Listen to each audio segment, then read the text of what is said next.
കേരളത്തിൽ ഏറ്റവും കൂടുതൽ കളക്ഷൻ കിട്ടുന്ന സിനിമയായിട്ട് നമ്മുടെ ആടുജീവിതം മാറുമോ? നിലവിൽ ഏറ്റവും കൂടുതൽ കളക്ഷൻ കിട്ടിയ മലയാള സിനിമ ഏതാണ്? അപ്പോൾ ആ കാര്യങ്ങളൊക്കെയാണ് നമ്മൾ നോക്കാനായിട്ട് പോകുന്നത്.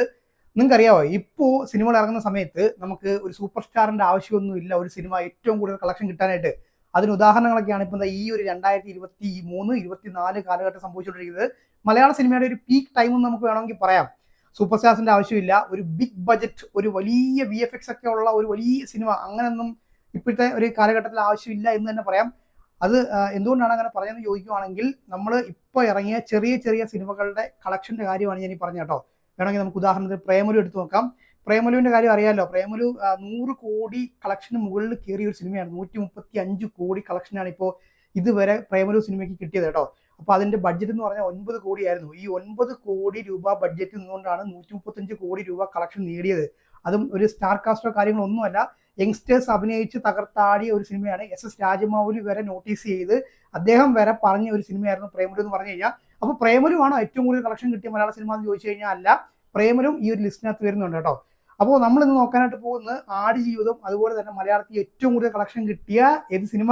യെസ്, നമ്മുടെ മഞ്ഞുമൽ ബോയ്സ്. മഞ്ഞുമൽ ബോയ്സിന്റെ കാര്യം പറയുവാണെങ്കിലേ 39 ദിവസം കൊണ്ട് 221.5 കോടി രൂപയാണ് ഈ ഒരു സിനിമ ഇതുവരെ കളക്ട് ചെയ്തത്.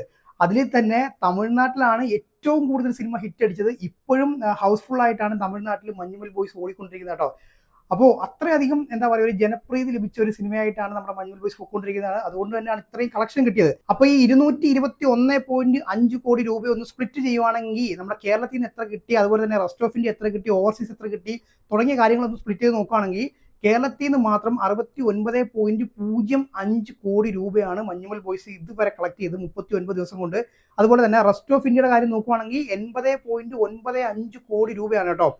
മോനെ വേറെ ലെവലാണ്.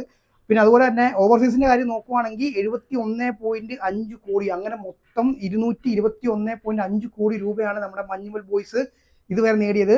മലയാളത്തിൽ ഏറ്റവും കൂടുതൽ കളക്ഷൻ കിട്ടിയ സിനിമ എന്നത് നമ്മുടെ മഞ്ഞുമൽ ബോയ്സ് തന്നെയാണ്. അതിനകത്ത് നോക്കുവാണെങ്കിൽ ഒരു സൂപ്പർ സ്റ്റാർ കാസ്റ്റോ കാര്യങ്ങളോ ഒന്നും തന്നെ ഇല്ല, ഒരു സർവൈവൽ ത്രില്ലർ തന്നെയാണ്. ആ ഒരു സിനിമയാണ് ഇന്ന് മലയാളത്തിൽ ഏറ്റവും കൂടുതൽ. അതും ബഡ്ജറ്റിന്റെ കാര്യം നോക്കുവാണെങ്കിൽ ഇത് ഒരു ഹൈ ബഡ്ജറ്റ് സിനിമയൊന്നും അല്ല. ഒരുപാട് VFX അല്ല, ആ ഒരു ടണല് കാര്യങ്ങളൊക്കെ അവർ ചെയ്തിട്ടുണ്ടെങ്കിൽ, അതായത് ഗുണാക്കേവൊക്കെ അവർ കൃത്രിമമായിട്ട് ചെയ്തെടുത്താണെങ്കിൽ പോലും ഒരു വലിയ ബഡ്ജറ്റിലേക്കൊന്നും സിനിമ പോയിട്ടില്ല. ആ ഒരു ബഡ്ജറ്റിൽ നിന്നുകൊണ്ടാണ് ഇപ്പം 221 കോടി രൂപ സിനിമ നേടിയത് കേട്ടോ. അപ്പോൾ ഇനി ഈ കളക്ഷൻ നമ്മുടെ ആടുജീവിതം സിനിമ നേടുമോ ഇല്ലയോ എന്നുള്ള കാര്യം, അതായത് ഇതിനെ മറികടക്കുമോ ഇല്ലയോ എന്നുള്ള കാര്യമാണ് നമ്മൾ ഇനി അങ്ങോട്ട് നോക്കാനായിട്ട് പോകുന്നത്.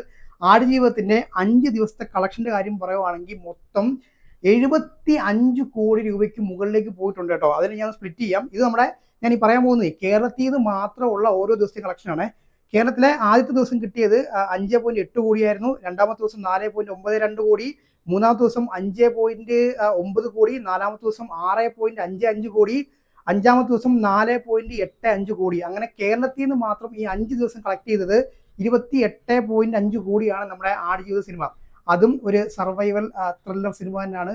അപ്പോൾ ഈ 2 സർവൈവൽ ത്രില്ലർ സിനിമകളാണ് ഇപ്പോൾ മലയാളത്തിൽ ഇങ്ങനെ എന്താ പറയുക കോമ്പീറ്റ് ചെയ്തുകൊണ്ടിരിക്കുന്നത്. അപ്പോൾ ഇതുവരെ മൊത്തം 75 കോടി, 5 ദിവസം കൊണ്ട് 75 കോടിക്ക് മുകളിലേക്ക് പോയി. ആറാമത്തെ ദിവസത്തെ കണക്ക് വന്ന സമയത്ത് 82 കോടി രൂപയാണ് വേൾഡ് വൈഡ് നമ്മുടെ ആടുജീവിത സിനിമ കരസ്ഥമാക്കിയിരിക്കുന്നത് കേട്ടോ. അപ്പോൾ വളരെ ഫാസ്റ്റ് ആയിട്ട് തന്നെ 50 കോടി കളക്ട് ചെയ്ത ഒരു സിനിമയായിരുന്നു ആടുജീവിതം എന്ന് പറഞ്ഞു കഴിഞ്ഞാൽ. അപ്പോൾ 100 കോടിയിലേക്ക് അടുക്കാനായിട്ട് ഇനി 1-2 ദിവസം മാത്രം ബാക്കിയുള്ളൂ. അപ്പോൾ ഇനി 200 കോടിയിലേക്ക് അടുക്കാനായിട്ട് എന്തായാലും ഒരു 1 വീക്ക് കൊണ്ട് സാധിക്കുമോ ഇല്ലയോ എന്നുള്ള കാര്യം നമുക്കറിയാം. അങ്ങനെ സാധിക്കുകയാണെന്നുണ്ടെങ്കിൽ വീണ്ടും പൃഥ്വിരാജ് തന്നെ 1ാം സ്ഥാനത്തേക്ക് വരും. അപ്പോൾ അദ്ദേഹത്തിന്റെ ലൂസിഫർ എന്ന് പറഞ്ഞ സിനിമയ്ക്ക് നമ്മുടെ ടോട്ടൽ വേൾഡ് വൈഡ് കളക്ഷൻ എനിക്ക് തോന്നുന്നു 127 കോടി എന്തോ ആയിരുന്നു. പിന്നെ ബാക്കി എല്ലാ ബിസിനസ്സുകളോട് ചേർത്തിട്ടാണ് 200 കോടി കളക്ട് ചെയ്തത് ലൂസിഫർ. ഈ ഒരു മഞ്ഞുമൽ ബോയ്സ് അല്ലാതെ തൊട്ട് പുറകെ നിൽക്കുന്നത് 2018, അതിന് തൊട്ട് പുറകെ പുലിമുരുകനുണ്ട്, പിന്നെ നമ്മുടെ പ്രേമലും ഉണ്ട്. അങ്ങനെ സിനിമകൾ ഒരുപാടൊക്കെ ഇങ്ങനെ വന്നുകൊണ്ടിരിക്കുകയാണ്. അപ്പോൾ നമുക്ക് കാത്തിരുന്ന് തന്നെ കാണാം ആടുജീവിത സിനിമ നമ്മുടെ മഞ്ഞുമൽ ബോയ്സിനെ ബീറ്റ് ചെയ്യുമോ ഇല്ലയോ എന്നുള്ള കാര്യം.